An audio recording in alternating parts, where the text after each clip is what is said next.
Across ancient civilizations, spiritual traditions, and wisdom teachings, there is a shared understanding that nothing exists in isolation. Reality is not fragmented, it is relational. Everything is in constant dialogue, and what appears outwardly is always connected to something happening inwardly. This is the deeper meaning behind the ancient principle as above, so below, as within, so without. It was never meant as poetry alone, but as a way of recognizing repeating patterns across different layers of existence. From this perspective, the world does not respond emotionally or personally, it responds lawfully. Consciousness moves first and form follows. This is why ancient cultures viewed the earth not as a passive object, but as a living system in relationship with human awareness. They observed that periods of imbalance within societies often coincided with instability on the land itself. Pressure, disruption, and change were understood as feedback rather than punishment, reflections of disharmony moving through the collective psyche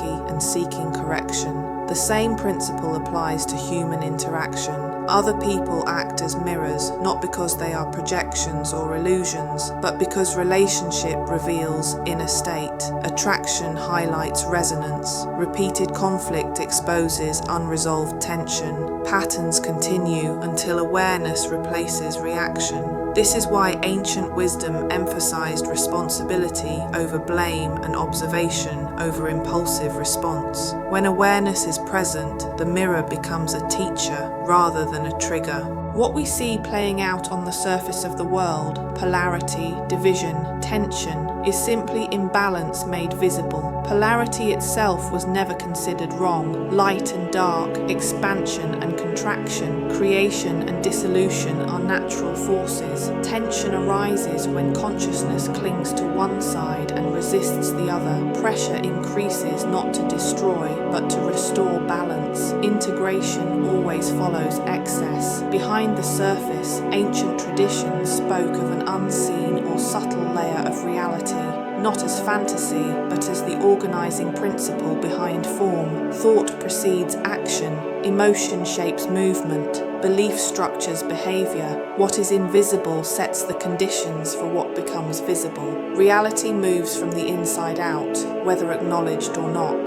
The moon often appeared in these teachings as part of this symbolic language. Across cultures, it was used as a way of understanding cycles, rhythm, and reflection, not necessarily as a literal explanation, but as a metaphor for how light, awareness, and emotional tides move through experience. The moon became a mirror, pointing toward the way inner cycles echo through outer life and how consciousness moves in phases rather than straight lines. In current energetic climate, these mirrors feel stronger, patterns repeat more quickly, emotional responses surface faster. What was once unconscious becomes harder to ignore. This isn't a sign of collapse, it's a sign of acceleration. Feedback arrives faster as awareness increases, and reality becomes more responsive to inner alignment or misalignment. The invitation now is not to fight the mirror, but to read it, not to resist polarity, but to integrate it. Because when the inner pattern shifts, the out reflection changes naturally. The world is not happening to us, it is happening through us. The earth reflects consciousness, people reflect inner state, and the unseen shapes the seen. The mirror is not here to judge,